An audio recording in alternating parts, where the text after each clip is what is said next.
Salama daolo andondera ho resantsika ny tezava-misy amin'izao fotoana izao ny eo amin'ny resaky ny politika misy ho an'ny Madagasikara amin'izao ankehitriny izao. Nalaza be moa tato ato zay fa nandrotsaka any zanany ho amin'ny kandidany bentanana ao Antananarivo renivohitra ao Andriamatoa Marc Ravalomanana raha vantany voatsinekeny ny teny amin'ny seny sy ny ovek ny firitsanko fidiny Andriamatoa Marc Ravalomanana ka ny safidy farany izay hitany dia ny zanany ihany no narotsany amin'ny narany antokotima izay moa ilay hoe Stratezia WATAWATA amin'izao fotoana izao izay hoentiny mpanositra hiatrehana ny fitondrana ao Antananarivo renivohitra ao ka maro naneho ny hevitra mahakasika an'izay ka isany naneho ny heviny ihany koa Ramatoa Lalatiana Rakotondrazafy izay minisitra ny serasera teo aloha no sady mipomban'ny fitondrana amin'izao fotoana izao ka izay moa no fakafakena amintsika ato anatin'ity video ity ka manasantsika rehetra anaraka an'ity video ity hatramin'ny farany azadino ny milike ny video antsika ary tsarovo hatrany ny miabone amin'ny chaîne antsika mba afanareo manaraka tsy tapaka ny video zay levana misy WATAWATA GASY toy izao ny fanaovana azy tsy ampendrela mo isika fa avy hatrany tonga de vavany ndawary milohany idirantsika ampitsipitso ny mahakasika an'izay dia ndaolo fantarantsika ireto tsara ho fantatra manaraka ireto anentsui anisany kandida Ivanes anisan'ireo nametraka ny taratasy ho filatsanko fidina ho bentanana ao amin'ny commune ambonivohitry ny Antsui iheriny menjanahary Ivanes Justicia na Ivanes izay fantarany be sy ny maro azy amin'ny anarana mahampanakanto azy Antsui tiako ka tsy ariako izay fitiavany Antsui izay no nanosika any Ivanes handray anjara amin'ny fidianana ho avy izao faly amin'izany fanapahan-kevitra izay noraisiny izany ireo mpomba azy izay maro anisa ao an-tapitanany Antsui ao amin'izao fotoana izao ka noho izany dia mirarina soa sy ny tsara ho an'ny mpanakanto Ivanes hatrany mba ho tanteraka izay nofinofiny mba ho bentanany Antsui renivohitra izay Ivanes moa dia fantatsika tsara fa vady andefomandry izay navela ny tompoko lahy député Jean tao Antsui tao ary isany efa nilomano tao anatin'izay resaka politika izay foana moa ny tenany efa hatramin'ny ela eo amin'ny resaky ny fampianarana indray any Mandritsarany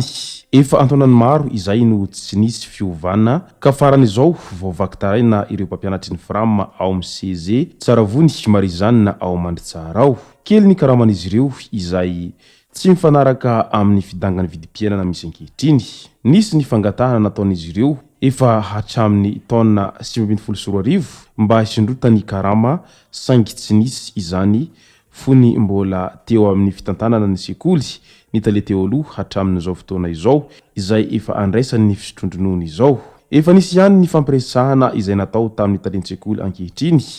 rehefa ny farana ny taom-pianarana lasa iny ny fanarahana tamin'izany ny hampisonitra ny karaman'izy ireo amin'ity taom-pianarana vaovao ity saingy tsy nisy akory izany amin'izao fotoana izao mahatsiary tena ho atao ankilabao tanteraka ireo mpampianatra ny frama amin'izao zavatra anampanantenena anazy ireo izay tsy tanteraka ankehitriny nefa efa ny fanarahana izany rehetra izany hoy ny fitarenany ireo mpampianatra ny frama ao Mandritsara ao koa miantso ny tompon'andraikitra izay tandrify araka izany ireto mpampianatry ny frama ireto ny mba hijerena manokana ny olana mahazo azy ireo fa tena sahirana amin'ny fahilezany karama izay raisiny izy ireo amin'izay karama isam-bolana izay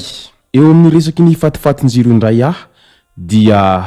maro ary tsy vitsy ny vahoaka no mitaraina tato ato zay fa tena mihitatra ary tsy misy to azy ny resaka délestage indrindraindrindra ao Antananarivo renivohitra ao amin'izao fotoana izao izay tena efa tahaka anirony fanaovana jeu de lumière amina Noël irony ny fahafatesany jiro ao Antananarivo renivohitra ao manoloana izay fanehoan-kevitra izay moa dia nanaitra ny maro raha vantany vao nahita ny fanehoan-kevitra ny Ramatoa Lalatiana Rakotondrazafy amin'izay resaka jirama izay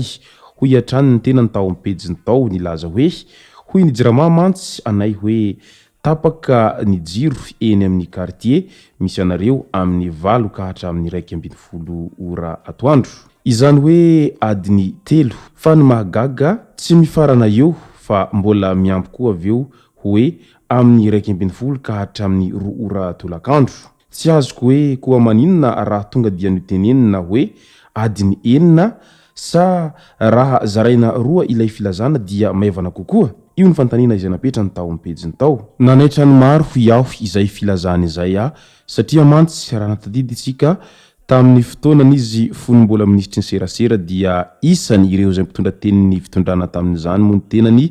ary miakatsehatra mihitsy eny amin'ny hainao manjery mitondra ny ambangovango ny ho fanazavana mahakasika ny zavanisy tamin'izay fotoana izay. Raha tsy ilaza isika afa-tsy ian'ilay hoe tifidanitra na voafe izay tena niteraka resabe tamin'ny fiarahamonina moa izay fanazavany an'ilay hoe tifidanitra na voafe izay raha niaro anireo mpitandro ny filaminana sy ny fitondrana izy tamin'izany fotoana izany. Fa amin'izao kosa dia efa manomboka maneho hevitra ihany ny tenany amin'ny fitsikerana ny zavamisy amin'izao ankehitriny izao. Midika izany fa mba maharary azy ireo ihany koa ny maharary ny vahoaka fa nisafidy ny tsy hiteny an'izay izy ireo efa hatramin'ny ela. Fa zao kosa dia miteny amin'izay izy ireo ary maneho ny heviny mahakasika ny zavamisy eny anivon'ny fiarahamonina eny. Naneho ny heviny ihany koa ny tenany mahakasika ny firotsahan-kofidiany Todjo Ravalomanana izay zanaky ny andriamatoa Marc Ravalomanana sy Lalatiana izay samy efa bentanana tao Antananarivo avokoa moa iretsy roa farany iretsy. Fa izao ndray dia anjarany ilay zanak'izy ireo ndray ny hiditra amin'izay resaka politika amin'ny firotsahan-kofidiana ho bentanana ao Antananarivo renivohitra izay raha vantany vao tsy nahazo ny rotsaka tamin'izany andriamatoa Marc Ravalomanana noho ny tsy fahaloavana an'ilay hetra. Ka nilaza ny mahakasika an'izay ramatoa Lalatiana Rakotondrazafy tao amin'ny pejiny tao nanafatra milaza hoe hafinaritra ny hitazana azy ty tahaka izao ataoko amin'ny sary zao.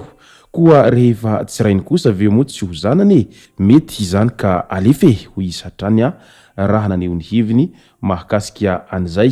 zavamisy ao Antananarivo renivohitra ao amin'izao fotoana izao. Araky ny fantatra mantsy amin'izao fotoana izao dia mampiasa an'ilay stratezika WATAWATA izay stratezika hoentin'ny mpanositra hiatrihana ny fitondrana ny ao Antananarivo renivohitra ao amin'izao fotoana izao. Satria ny fanolorana ny kandida Todjo Ravalomanana ho bentanana ao Antananarivo renivohitra izay nasolo-toerana ny kandida Marc Ravalomanana izay irainy dia stratezia iray ahafahana mametraka Ravalomanana. Io ny fanazavana izay noentiny député fidèle Razarapierre izay nanamafisany fa stratezia WATAWATA no ahatratraran'izy ireo ny tanjona izay tian'izy ireo tratrarina ao Antananarivo renivohitra ao amin'izao fiatrehana fifidianana ho ben'ny tanàna izao. Ka midika izany fa na dia teo azany tsy fahafahany andriamatoa Marc Ravalomanana ny rotsaka ho fidiana ho ben'ny tanàna ao Antananarivo izay